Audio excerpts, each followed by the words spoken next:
तहरीर असदार चौधरी।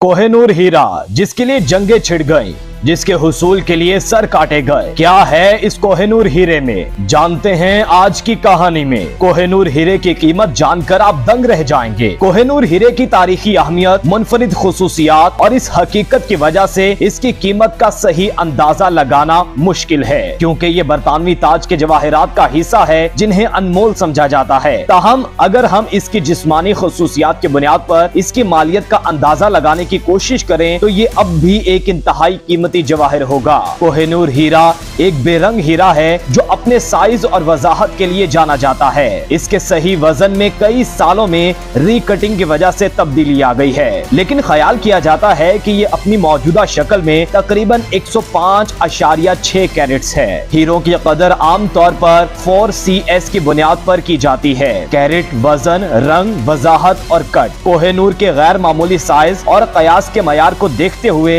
इसे एक आला किस्म का हीरा समझा जाएगा जो अपनी गैर मामूली वजाहत और रंग की कमी के लिए जाना जाता है। ऐसे हीरो का शुमार दुनिया की कीमती तरीन हीरो में होता है। ये नोट करना जरूरी है कि कोहिनूर की तारीखी और सकाफती अहमियत एक कीमती पत्थर के तौर पर इसकी अंदरूनी कदर से कहीं ज्यादा है। इसलिए इस हीरे की कीमत मुकर्रर करना इस मुकाम के साथ इंसाफ नहीं करेगा। ये हीरा किसी भी सूरत फरोख्त करने के लिए नहीं है। इसकी मलकियत हिंदुस्तान, पाकिस्तान और बरतानिया समेत मुख्तलिफ ममालिक के दरमियान सिफारती बातचीत और तनाज़ात का मौजू रही है। कोहिनूर हीरे की अहमियत और नायाबी देखकर इसकी कीमत भी लगाई गई। हीरे का बड़ा साइज और वजन इसे दुनिया का सबसे महंगा हीरा बना देता है, जिसकी कीमत इस वक्त तकरीबन 20 मिलियन अमेरिकी डॉलर है, जो कि 1.64 लाख करोड़ रुपए बनती है, जो कि कई ममालिक की GDP से ज्यादा है। नाजरीन, यहाँ पर सवाल ये पैदा होता है कि इस हीरे का माखिज क्या है, ये कहां से आया।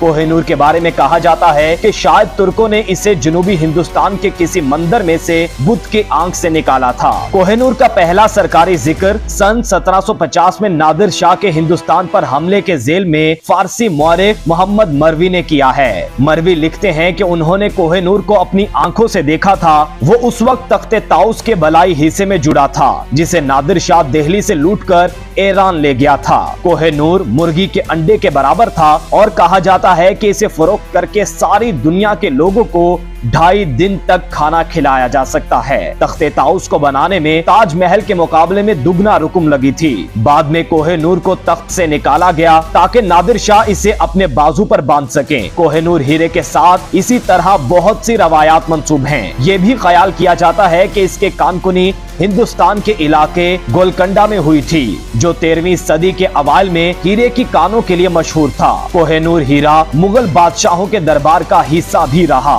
शाहजहां और औरंगजेब समेत कई मुगल बादशाहों की तहरीरों में इसका जिक्र मिलता है। ये वो वक्त था जब हीरे का नाम कोहिनूर पड़ गया, जिसका मतलब फारसी में रोशनी का पहाड़ है। ये अभी तक मुअम्मा है कि कोहिनूर कहां से आया और ये पहली बार कब मुगलों के कब्जे में आया, लेकिन तहरीरी रिकॉर्ड में एक कतई नुक्ता नजर आता है। 1628 में मुगल हुक्मरान शाहजहां ने एक शानदार जवाहरात से जुड़ा तख्त बनाया। जेवरात का ढांचा इब्रानी बादशाह सुलेमान के अफसानवी तख्त से मुतासिर था, जो इस्लाम, यहूदियत और ईसाइयत की तारीखों में शुमार होता है। शाहजहां के तख्त को बनाने में 7 साल लगे। ताजमहल से 4 गुना ज्यादा लागत आई। तख्त को सजाने वाले बहुत से कीमती पत्थरों में से 2 खास तौर पर बहुत बड़े जवाहरात थे, जो वक्त के साथ साथ बहुत ज्यादा कीमती बन गए। पहला तैमूर रूबी, मुगलों के नजदीक इसके ज्यादा कदर और कीमत थी क्योंकि वो रंगीन पत्थरों को तरजीह देते थे।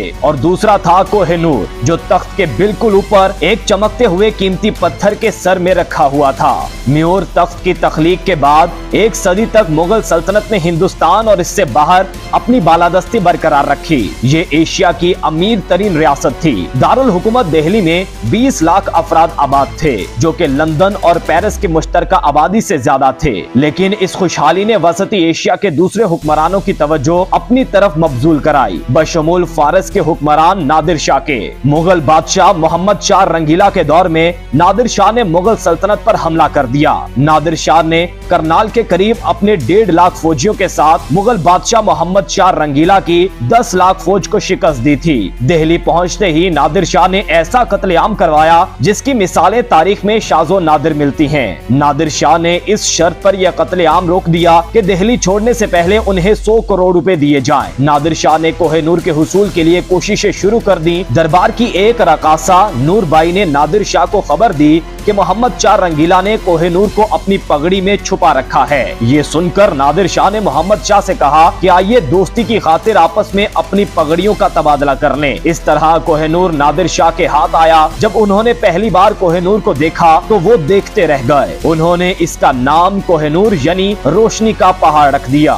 57 दिनों तक कयाम के बाद नादिर शाह ने 16 मई 1739 को अपने मुल्क का रुख किया। वो सदियों से जमा मुगलों की सारी दौलत अपने साथ ले गए। उनकी सबसे बड़ी लूट तख्ते ताउस थी, जिसमें कोहिनूर और तैमूर के याकूत जुड़े थे। तमाम लूटे हुए खजाने 700 हाथियों, 400 ऊंटों और 17,000 घोड़ों पर लाद कर ईरान ले जाया गया। जब पूरी फौज चिनाब पुल से गुजरी तो हर फौजी की तलाशी ली गई। बहुत से फौजियों ने हीरे जवाहिरात जब्त किए जाने के खौफ से उन्हें दफन कर दिया। कुछ लोगों ने इस उम्मीद पर उन्हें दरिया में फेंक दिया कि बाद में वापस आकर उन्हें उठा लेंगे। कोहिनूर नादिर शाह के पास भी ज्यादा दिनों तक ना रह सका। उनके कत्ल के बाद ये हीरा उनके अफगान मुहाफिज अहमद शाह अब्दाली के हाथ आया और सन 1813 में कई हाथों से होता हुआ ये महाराजा रंजीत सिंह के पास पहुंचा। महाराजा रंजीत सिंह इसे दशहरा, दिवाली और बड़े त्योहारों के मौके पर अपने बाजू पर बांधते थे। जब कभी कोई अंग्रेज ऑफिसर उनके दरबार में आता था तो उसे ये हीरा खास तौर पर दिखाया जाता था। जब भी वो मुल्तान, पेशावर या दूसरे शहरों के दौरे पर जाते, कोहिनूर उनके साथ होता। रंजीत सिंह का 1839 में इंतकाल हो गया। सन 1843 में इक्तदार की तख्त जिदोजहद के बाद 5 साला दलीप सिंह को पंजाब का बादशाह बना दिया गया। लेकिन दूसरी एंग्लो सिख जंग में अंग्रेजों की फतह के बाद उनकी सल्तनत और कोहिनूर दोनों पर अंग्रेजों ने कब्जा कर लिया। दलीप सिंह को अपनी वालिदा से अलहदा कर दिया गया और उन्हें एक अंग्रेज जोड़े के साथ रहने के लिए फतेहगढ़ किला भेज दिया गया। लॉर्ड डलहौजी कोहिनूर लेने बजाते खुद लाहौर आए। हीरे को वहां के तोशा खाने से निकाला गया और डलहौजी के हाथों पर रखा गया। उस वक्त उसका वजन 190.3 कैरात था। लॉर्ड ने कोहिनूर को जहाज के जरिए मलका विक्टोरिया को भेजने का फैसला किया। जब कोहिनूर लंदन पहुंचा तो बरतानवी आवाम के लिए इसे क्रिस्टल पैलेस में रखा गया। कोहिनूर को बरतानिया ले जाने के 3 साल बाद इसकी नुमाइश की गई। इस नुमाइश में इससे पहले कभी भी लंदन में लोगों का इतना बड़ा इज्तिमा नहीं देखा गया था। जब लोग नुमाइश के दाखिली दरवाजे पर पहुंचे तो लोगों को दाखिल होने के लिए घंटों कतार में लगना पड़ा। ये हीरा मशरिक में बरतानिया की ताकत के इलामत बन गया और बरतानवी फौजी ताकत के बढ़ते हुए असरात को भी जाहिर करता था। इसी दौरान फतेहगढ़ किला में मुकीम महाराजा दिलीप सिंह ने मलका विक्टोरिया से मिलने के लिए लंदन जाने की ख्वाहिश जाहिर की। रानी भी इस पर राजी हो गयी। इसी जगह पर दिलीप सिंह ने मलका विक्टोरिया को कोहिनूर हीरा पेश किया। मलका विक्टोरिया दिलीप सिंह को दिल से चाहती थी। अगरचा कोहिनूर 2 साल कबल ही उनके पास पहुंच चुका था, लेकिन उन्होंने अभी तक इसे अवामी तौर पर नहीं पहना था। उनका ख्याल था कि अगर दिलीप ने उन्हें ऐसा करते देखा तो वो उनके बारे में क्या सोचेगा। उस जमाने में फ्रांसिस जेवर वेंटर हॉल्टर एक मशहूर पेंटर हुआ करता था। मलका ने उनसे दिलीप सिंह की तस्वीर बनाने के लिए कहा जो वो अपने महल में लगाना चाहती थी। जब दिलीप सिंह बकिंगम पैलेस के सफेद ड्राइंग रूम में बैठे स्टेज पर अपना पोर्ट्रेट बनवा रहे थे तो मलका ने एक सिपाही को बुलाया और उससे एक डब्बा लाने को कहा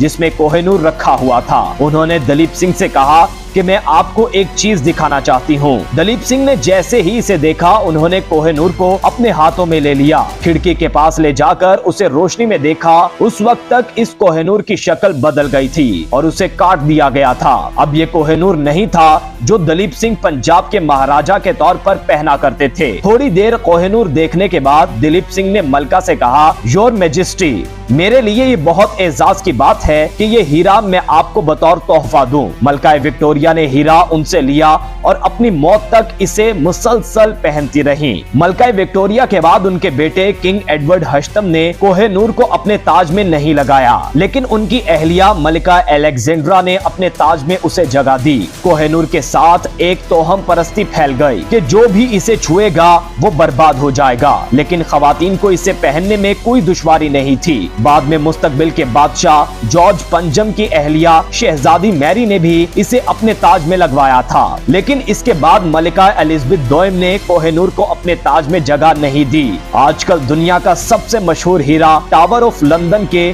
जेविल में रखा हुआ है।